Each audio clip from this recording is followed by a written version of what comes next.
Beleza, pessoal. Agora a gente vai fazer aquele pequeno intervalinho nosso, né? Já já a Mariana vai vir explicando mais estruturas aí do sistema límbico. Então aí no chat o pessoal vai disponibilizar o primeiro formulário de presença para vocês, tá bom? A gente vai ter um intervalinho aí rapidinho, de um pouco mais menos de 10 minutos, e aí a gente já volta, tá? Fiquem aí.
Oi, gente, boa noite. Então, a gente vai retornar agora do intervalo, que é a Mari.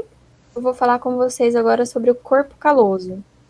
Eu vou começar falando para vocês sobre a sua função, que é permitir a comunicação entre os hemisférios. Então, vejamos. Seu cérebro, ele é dividido em dois lados, o lado direito e o lado esquerdo, como já foi abordado antes. As duas partes, elas trabalham juntas para realizar a maioria das atividades. O lado esquerdo do cérebro vai controlar as ações do lado direito, o lado direito ele vai controlar as ações do lado esquerdo. Então, por exemplo, se eu levanto a minha mão direita, é o meu lado esquerdo do cérebro em ação.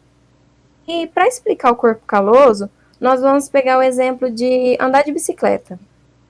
Essa atividade ela requer movimentos coordenados de ambas as pernas e ambos os braços, o que significa que os dois lados do nosso cérebro estarão trabalhando juntos. E para trabalhar juntos de forma muito eficiente, as duas metades do cérebro elas utilizam uma supervia expressa de fibras nervosas, chamada corpo caloso. A gente consegue ver que ele é um trato de substância branca, essa estrutura que está passando essa ponteirinha azul. Ela está localizada logo abaixo do giro do cíngulo. Então, ele é um complexo sistema interconectado. Funciona melhor, então, quando todas essas conexões estão funcionando perfeitamente. Ele pode ser dividido em 4 partes: joelho, rosto, tronco e esplênio. Essas diferentes partes, elas conectam áreas semelhantes de cada hemisfério. Por exemplo, o rosto e o joelho, eles conectam os lobos frontais dos hemisférios direito e esquerdo. O tronco e o esplênio, eles conectam os lobos temporais e os lobos occipitais dos hemisférios. Dessa forma, as áreas semelhantes se comunicam de maneira que haja harmonização de suas funções. A gente sabe que é muito mais complexo que isso, que há outras séries de conexões, mas a gente não vai aprofundar nisso agora, tá? E se alguma parte que compõe o corpo caloso não se formar corretamente, esse não se formar corretamente, eu estou me referindo lá à parte embriológica da formação desse corpo caloso, tá? Outros sistemas paralelos, eles podem ajudar a suprir essa necessidade de conexão dos hemisférios, tá? Mas não vai ser tão eficiente, tão bem quanto seria o corpo caloso. Pode passar, por favor? Uma curiosidade é a calosotomia, que é um procedimento neurocirúrgico para tratar a epilepsia generalizada. Então, para controlar as crises epiléticas, vai separar a conexão entre esses dois hemisférios, que é feito pelo corpo caloso. A gente sabe que as convulsões acontecem por conta de uma hiperexcitação de grupo de neurônios, que ela pode transitar entre os hemisférios. Então, para evitar, prevenir que isso aconteça, é feito esse corte no corpo caloso. Só que também impede que haja comunicação entre o lado esquerdo e o lado direito. Então, esse tipo de cirurgia em último caso, é um último recurso, tá? Porque isso pode causar uma série de desvantagens no corpo da pessoa. Também pode ser usado para tratar depressão. E tem uma cirurgia semelhante no hipocampo, que também é para tratar epilepsia. Só que isso causa uma série de desvantagens na pessoa, então não é uma coisa muito aconselhada. Pode passar, por favor? E como eu falei agora, que pode ser feito também no hipocampo para tratar a epilepsia, então a gente vai falar sobre ele. Ele é uma estrutura alongada e curva, a gente consegue ver aqui na imagem da direita. Essa imagem já foi tratada sobre o fórnix, ela tem uma relação aqui com o fórnix, começa com a fímbria do hipocampo, vai para o hipocampo propriamente dito e para os corpos amidaloides, tá?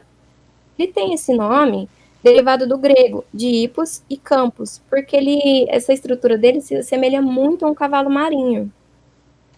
Ele fica localizado no assoalho do corno inferior do ventrículo lateral, acima do giro parihipocampal. Karen, calma, não entendi nada que você falou. Vamos lá. Na imagem da esquerda, a gente consegue ver essa ponteirinha azul apontando o hipocampo. A gente consegue ver a cavidade que a gente tratou na nossa live anterior, é o ventrículo lateral, Esse ventrículo lateral, ele tem um corno inferior. Então, o hipocampo, ele vai estar ali no assoalho, como se fosse a parede lateral desse corno inferior. E ele faz parte do sistema límbico, como o Júlio já mencionou. Está relacionado aos nossos sentimentos. Tá? O hipocampo, ele tem conexões com diversas áreas neocorticais, como, por exemplo, o lobo occipital. Então, vai ser enviadas série de informações visuais para o hipocampo, vão sair lá pelo fórnix e vão ser direcionadas aos corpos mamilares. E também tem relação com a amígdala, que faz parte do sistema límbico, né, que ela é um componente do sistema límbico. Ela vai mandar informações de memórias com eventos emocionais para o hipocampo. O que isso quer dizer? Quer dizer que a maioria das nossas memórias que a gente consegue armazenar, elas vão ter relação com episódio de grande impacto emocional, porque elas têm uma forte conexão com o sistema límbico. Então, o hipocampo tem uma conexão muito importante com o sistema límbico. Lembrando que as amígdalas, elas têm relação muito forte com o sentimento de medo e fúria. Então, quando a gente passa por uma situação de medo, aquela memória ela vai ser mais facilmente armazenada, tá? Então, as funções do hipocampo, como já foi mencionado, vai ser basicamente de memória a curto prazo, também de consolidação da memória, de curto prazo para longo prazo, mas não serão armazenadas ali no hipocampo, tá? E também tem relação com a memória espacial, uma memória topográfica. A título de curiosidade, na doença de Alzheimer, há um grande comprometimento desse hipocampo. O paciente que está no estágio mais avançado, além dele perder a capacidade de memorizar a curto prazo, ele perde completamente a orientação. Então, ele não consegue fazer algumas atividades básicas, como, por exemplo, se dirigir de uma cadeira para a cama, porque essa questão de memória topográfica dele está seriamente comprometida, tá? Próximo slide, por favor. Agora a gente vai falar sobre o último tema do telencéfalo, são os núcleos da base. Os núcleos da base são uma coleção, um conjunto de corpos de neurônios, de substância cinzenta. Estão localizados profundamente em substância branca nos hemisférios cerebrais. A sua função primordial é a motricidade.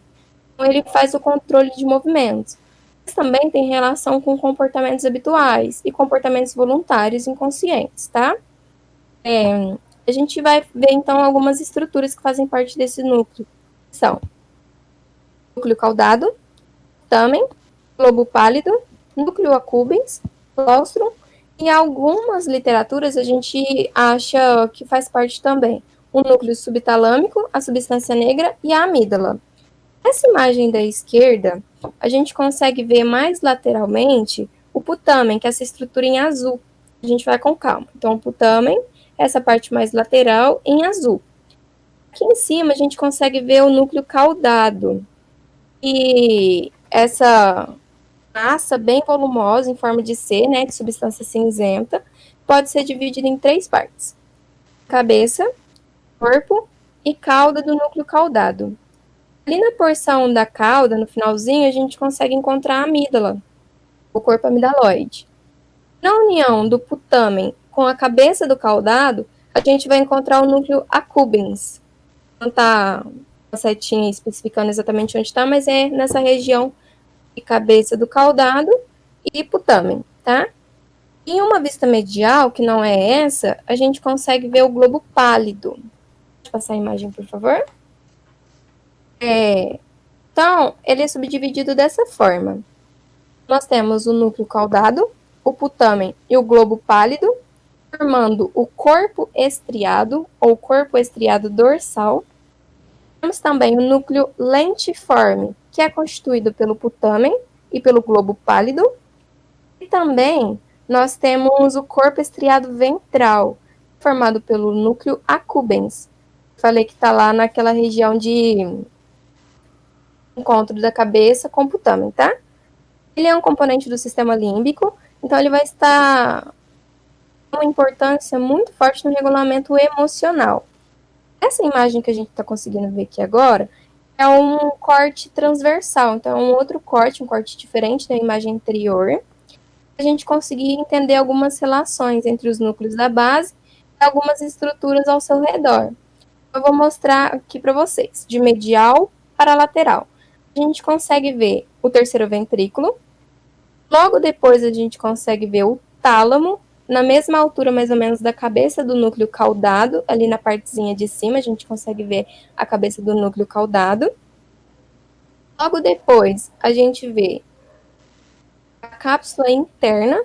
Essa cápsula interna vai ser basicamente uma lâmina de substância branca. A cápsula interna ela também é subdividida, mas a gente não vai entrar muito em detalhes, tá? Logo em seguida dessa cápsula, a gente vê o globo pálido, que também tem uma subdivisão.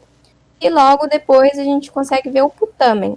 Então, lembrando, o putamen, junto com o globo pálido, forma o núcleo lentiforme. O núcleo accumbens vai ser chamado de corpo estriado ventral. E o corpo estriado dorsal é feito pelo núcleo caudado, putamen e globo pálido. Pode passar, por favor? E a maioria desses núcleos cerebrais tem múltiplas conexões nervosas, tanto aferentes quanto eferentes.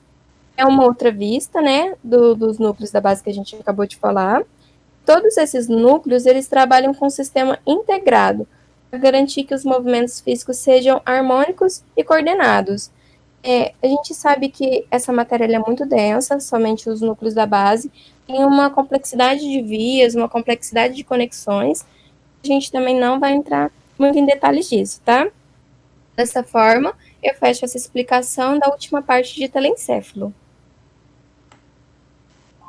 Fala, galera, é o Guilherme Patela que está falando aqui com vocês, e a gente vai